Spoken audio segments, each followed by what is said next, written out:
आज देखंतु आपणक पई पीएम किसान योजना एवं सीएम किसान योजना को नहीं बहुत बड़ गोटे अपडेट नहीं आसी। देखंतु आपण माने पीएम किसान योजना अधीन रे एवं सीएम किसान योजना अधीन रे एका बेलकु 5000 टंका लेखा पाई परिबे, जहाँकि सरकार तरफ आपणक अकाउंट को सीधा सलक आपणकर उभय योजनारू 5000 टंका डीबीटी माध्यम ट्रांसफर करा जिवो। तेबे क्यों मानक अकाउंट को एका संग को 5000 टंका लेखाएं ट्रांसफर करा जिवो एवं क्यों प्रोसेस रे आपण माने सीएम किसान योजना अधीन रे एवं पीएम किसान योजना अधीन रे 5000 टंका लेखाएं पाई परिबे एवं क्यों माने पाई परिबे एवं एई टंका पाइबा पई हेले आपण मानकू कोन सब करबा पई पड़िबो आपणको मो एई वीडियो माध्यम रे पूरा डिटेल जण देबी, जहाँकि आपण माने वीडियोटी को शेष पर्यंत देखला परे से नै पूरा इन्फॉर्मेशन टी जानि परिबे। सेतिपाई वीडियोटी को बिना स्किप करके शेष पर्यंत देखंतु। ता पूर्व वीडियो को गोटे लाइक कर दियंतु एवं जो माने चैनल टी को एजाय सब्सक्राइब कर नाहंती चैनल टी को सब्सक्राइब कर दियंतु। देखंतु आपण माने समस्ते जानिचंती जे राज्य सरकार तरफ गोटे आपणकर योजना रही जोटा कि आपणकर सीएम किसान योजना पूर्व आपणकर एटा कालिया योजना थिला तारी ना को परिवर्तन करके राज्य सरकार जेहेतु परिवर्तन हेले आपणकर एई योजनार ना मध्य परिवर्तन है कि सीएम किसान योजना करिसंती। देखंतु ए जो आपणकर सीएम किसान योजना रही सीएम किसान योजना अधीन रे वर्ष को जहाँकि चाषी को दुईटा किस्ती रे 4000 टंका लेखाएं दिया जाउची, जहाँकि चाषी भाई माने आपणकर अक्षय तृतीया रे गोटे किस्ती एवं नुआखाई रे आउ गोटे किस्ती एमती करी सरकार तरफ 2000 टंका करके दुईटा किस्ती रे 4000 टंका दिया जाय थाए। या सहित केंद्र सरकार तरफ मध्य आउ गोटे योजना रही सेटा मध्य आपणकर चाषी मानक पई जोटा कि आपणकर पीएम किसान योजना अधीन रे वर्ष को जहाँकि 3टी किस्ती रे चाषी को जहाँकि 2000 टंका करके 4 मास अंतराल रे दिया जाय था, जहाँकि चाषी भाई माने 3टी किस्ती रे 2000 टंका करके वर्ष को 6000 टंका लेखा पाई थांती।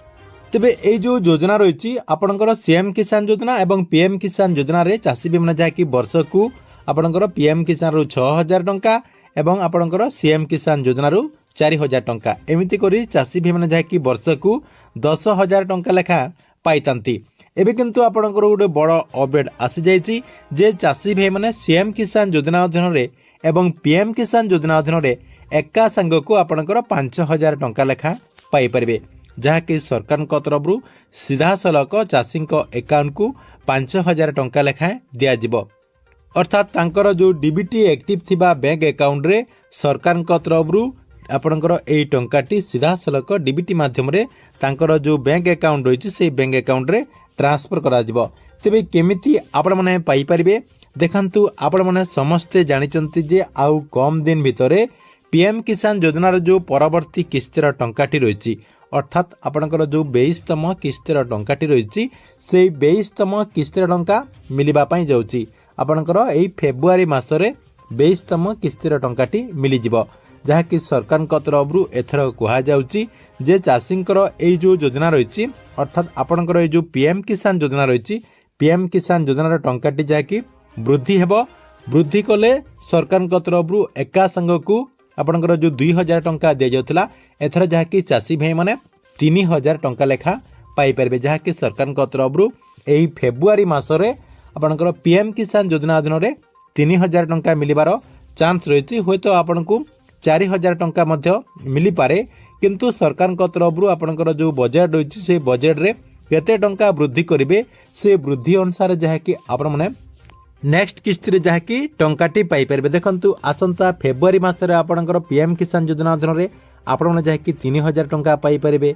आपणकर परवर्ती पर्याय रे आपणकर जो सीएम किसान योजना रही सीएम किसान योजनार टंका मध्य मिलिबो। देखंतु पीएम किसान योजना अधीन रे आपण जहाँकि 3000 पाई गले आगु को आपणकर पीएम किसान योजनार टंका मध्य मिलिबो, जोटा कि आपणकर अक्षय तृतीया रे सरकार तरफ सबु वर्ष आपणकर सीएम किसान योजनार टंकाटी मिलुची।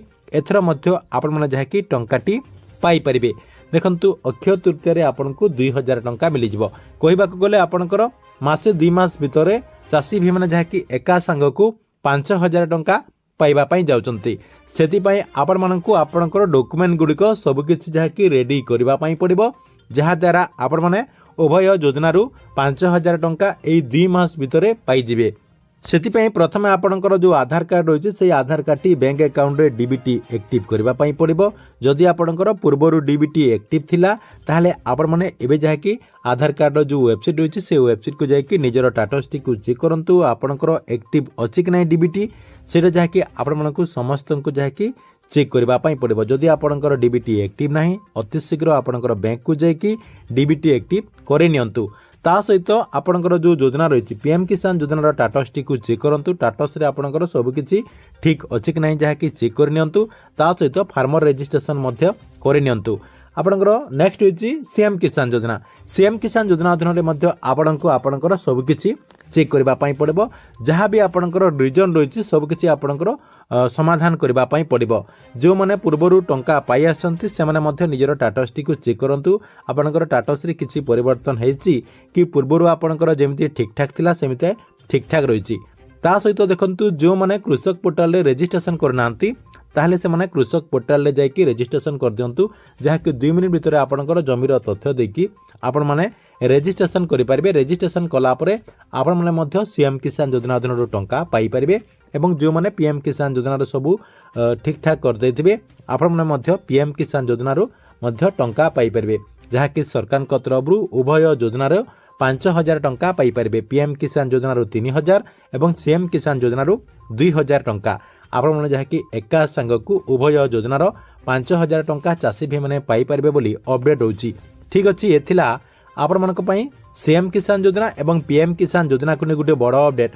ଆପଣମାନଙ୍କୁ ଭିଡ଼ିଓଟି କେମିତି ଲାଗିଲା କମେଣ୍ଟ ବକ୍ସରେ ନିଶ୍ଚୟ ଗୋଟେ କମେଣ୍ଟ କରନ୍ତୁ ଏବଂ ପ୍ରତ୍ୟେକ ଦିନ ଗଭର୍ଣ୍ଣମେଣ୍ଟର ନୂଆ ଯୋଜନାଗୁଡ଼ିକର ଇନଫର୍ମେସନ୍ ଗୁଡ଼ିକ ଜାଣିବା ପାଇଁ ଚାହୁଁଥିଲେ ଆମର এই ଯେଉଁ ଚ୍ୟାନେଲ୍ ରହିଛି ଏହି ଚ୍ୟାନେଲ୍ଟିକୁ ସବସ୍କ୍ରାଇବ୍ କରିକି ରେଗୁଲାରଲି ଦେଖୁଥାନ୍ତୁ।